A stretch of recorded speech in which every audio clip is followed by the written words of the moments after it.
Magaalee koo eenyu maqaan kee harrafeen dabjoon si arge kottu kottu. Anarraa maaltoota makaako anarraa maaltoota makaako rakkiti gaafadhu warra koo beenu beenu. Magaalee koo eenyu maqaan kee magaalee koo eenyu maqaan kee harrafeen dabjoon si arge kottu kottu.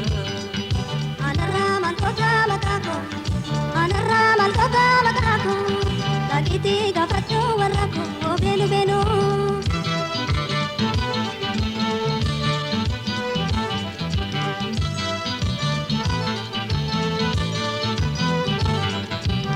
Kottu kottu maaliif nyaara guurtaa nama malee akkamiin jiraatta jaajitee magaraa na raafta. Hamanasi wajjini jaajako inni kabonyo argan warri koo siin jaalladha si jibbeeti miti warra qabaa ofiin bultu miti.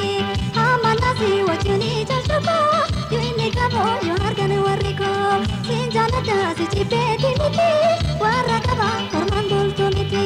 Daamee koo booddose bareedduu jakoola ayyoo kee faaboo keetoo nyaara naatti gora silaalee lakkadee si fuudha.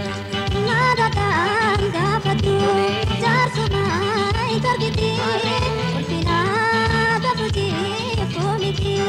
Daamee koo booddose bareedduu jakoola ayyoo kee faaboo keetoo nyaara naatti gora silaalee lakkadee.